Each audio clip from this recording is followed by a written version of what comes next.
Olá, meus queridos alunos, minhas queridas alunas. Que alegria estar aqui com vocês em mais uma aula de língua portuguesa. E na aula de hoje, vamos conhecer um pouco sobre os efeitos de sentido que estão aí presentes nos textos, certo? Então, um dos efeitos são o humor, a ironia também e a ambiguidade. Então, vamos lá conhecer um pouco. Temos aqui esse gênero bastante conhecido, bastante trabalhado nas nossas aulas, que é a tirinha. E no primeiro quadrinho temos: o senhor é paciente? Costumo ser, mas foram 2 horas esperando, no calor e sem gibi. A minha paciência se foi faz tempo. Então, temos aí o quê? Uma ambiguidade. Quando um termo, no caso aqui, paciente, esse substantivo,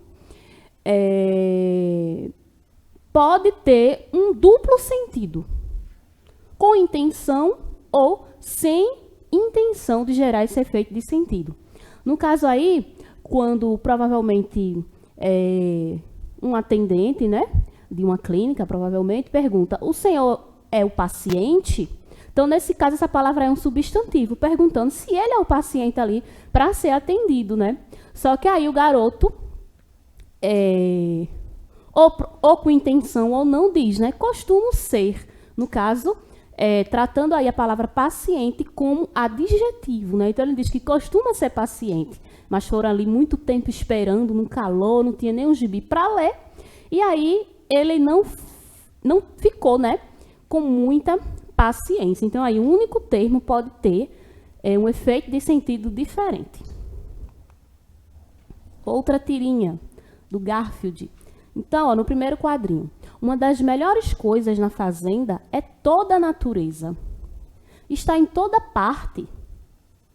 E aí, o gato, a gente já percebe pela expressão dele, né, que ele não está meio assim gostando do que foi dito, e fala, e pensa, né? Igual onde você guarda os sapatos. Então, assim, a gente percebe que aí teve o quê? Uma ironia, né? Uma das melhores coisas da fazenda é toda a natureza, né? Então, na fazenda, em toda parte, em todo lugar que a gente olha, na fazenda tem aí a natureza, as árvores, aquela coisa toda. E aí, o gatinho, de forma bastante irônica, diz: igual onde você guarda os seus sapatos, né? Ou seja, chega, deixa o sapato em todo lugar. Então, temos aqui o texto. A professora pergunta a um aluno: Vinícius, se tivesse 4 pernilongos na parede e eu matasse um, quantos ficariam? Só um, professora. Mas por que só um, Vinícius?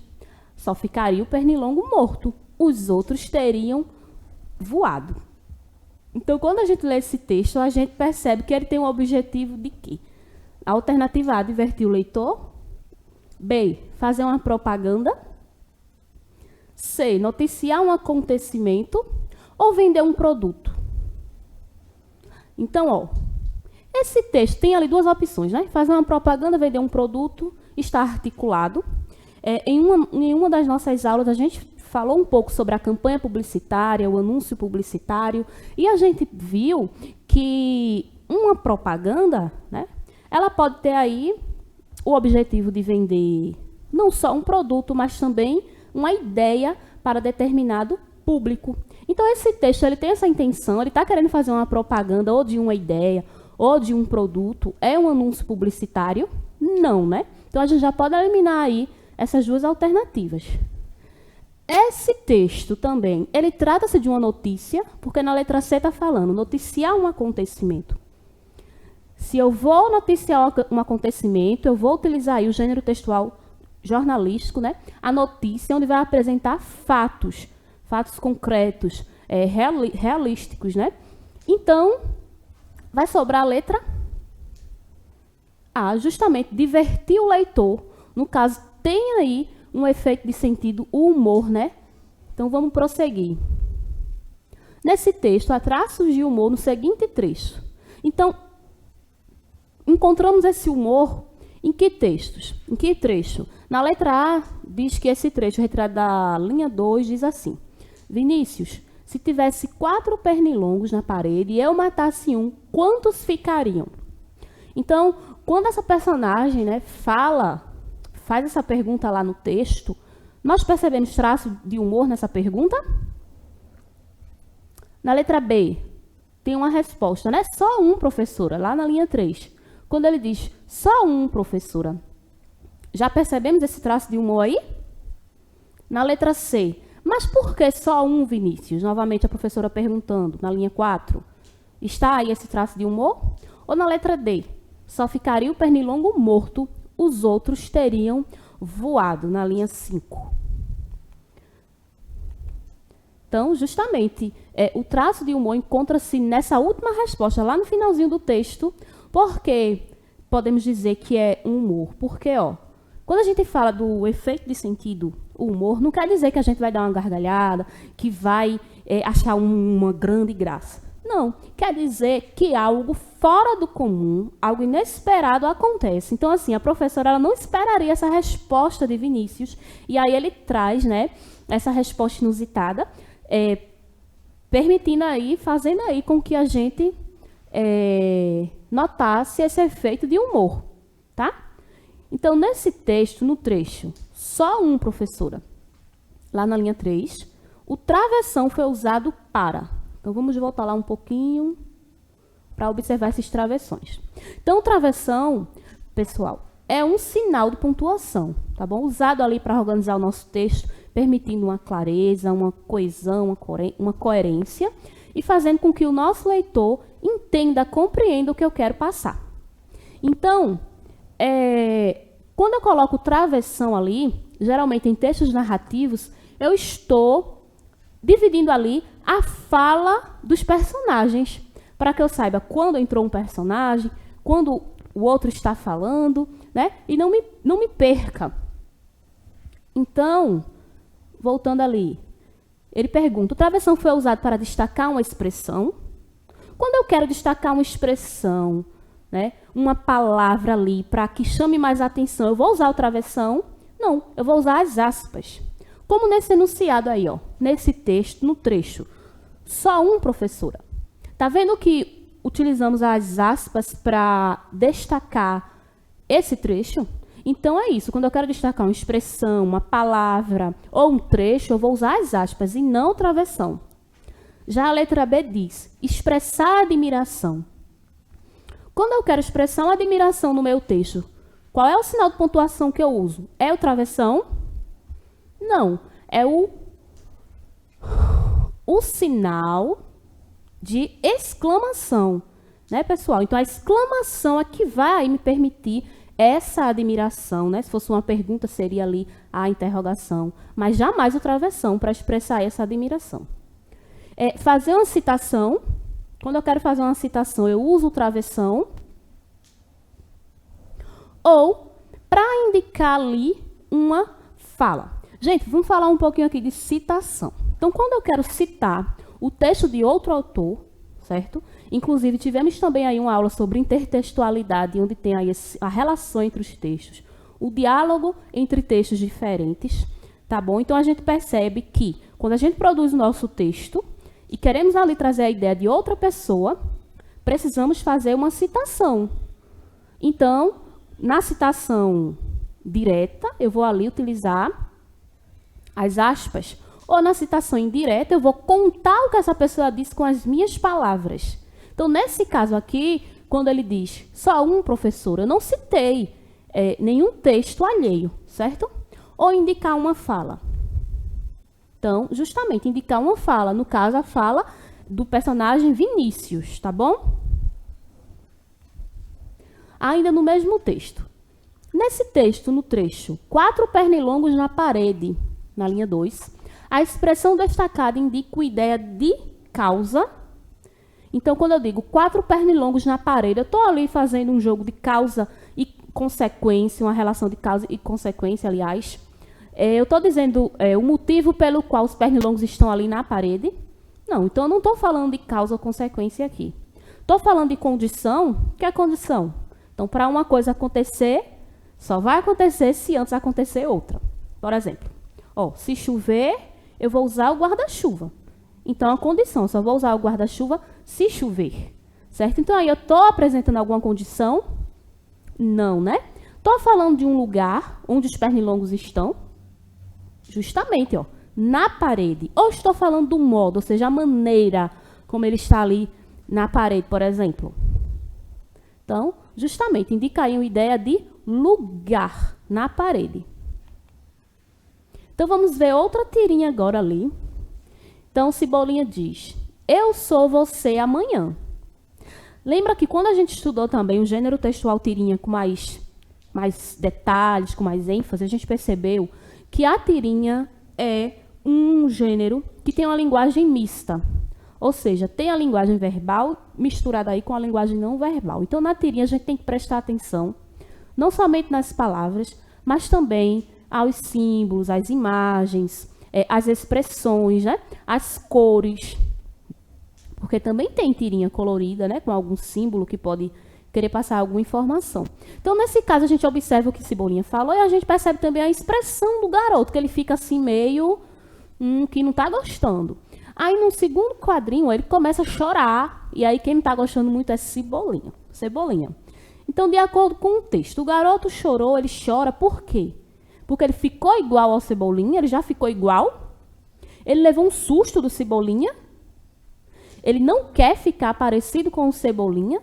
Ou o Cebolinha foi mal educado com ele?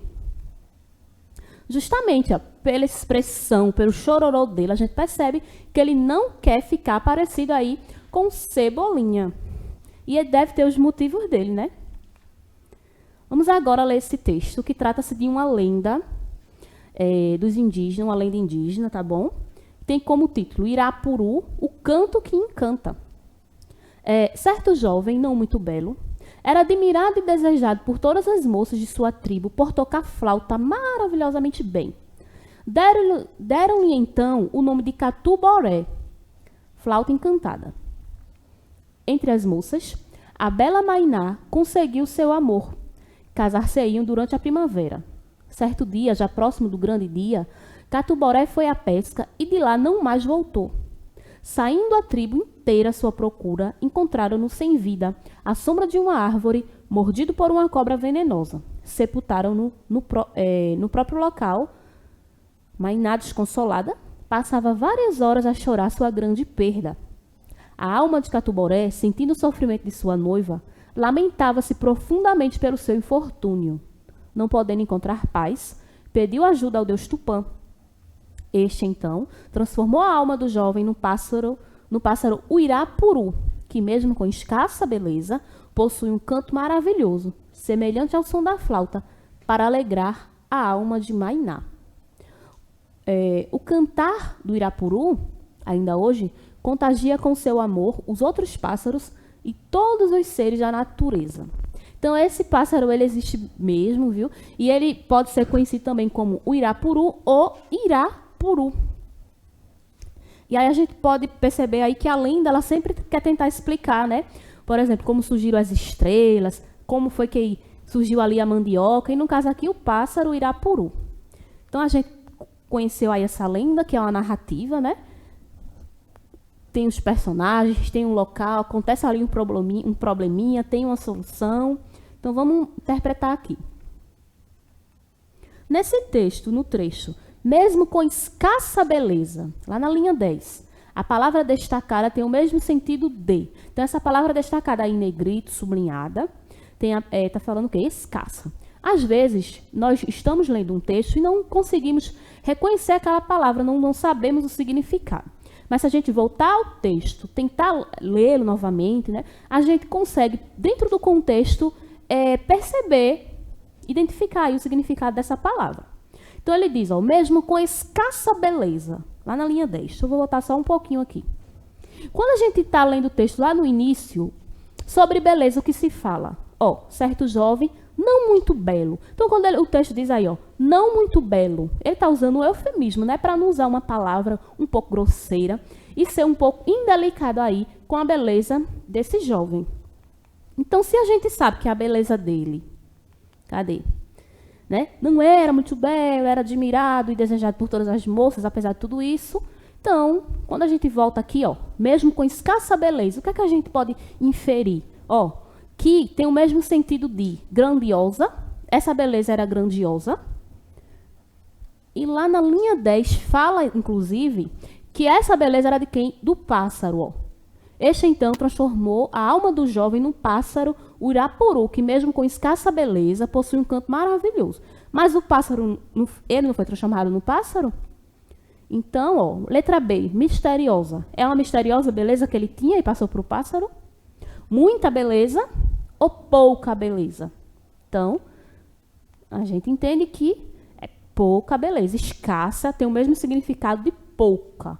Tá? Uma coisa, escassez, certo? Outro texto agora. Carlos vai ao dentista. Então, outra narrativa aí. Né? Então, ai, ai, eu estou tão mal, lamentou Carlos, o crocodilo, que tinha medo de dentista. Mas ele não conseguia esquecer o dente que doía. Ai, ele gemeu de novo e segurou o queixo de tanta dor. Dessa vez, Carlos não tinha escolha. Precisava ir ao dentista. Todo desajeitado e com muito medo, foi para o consultório do Dr. Pique, o castor. Ele não estava sozinho na sala de espera. Havia muitos animais lá. O elefante que tinha quebrado uma presa, Zora, o morcego, e Pepe, o cão que estava lá para tratar de seu canino. Na sala de espera, o desespero era geral. Todo mundo olhava para as pontas dos pés ou para o teto só para disfarçar. Quando chegou sua vez, Carlos tremia da cabeça aos pés. O Dr. Pique não parecia ser muito amável. Carlos sentou-se na cadeira e abriu a mandíbula para o Dr. Pique olhar. Oh, este dente está muito cariado, vou dar um jeito nisso. Carlos estava tão assustado que as lágrimas desciam pelo seu nariz. O Dr. Pique disse, por que essas lágrimas? Você é bem grande para chorar. A cirurgia começou e, aos poucos, Carlos foi sentindo uma grande vontade de dormir. Quando acordou, ele estava sozinho na sala de operação. Sentou-se, olhou em volta, ninguém. Ele não sentia mais dor de dente, mas um peso no estômago.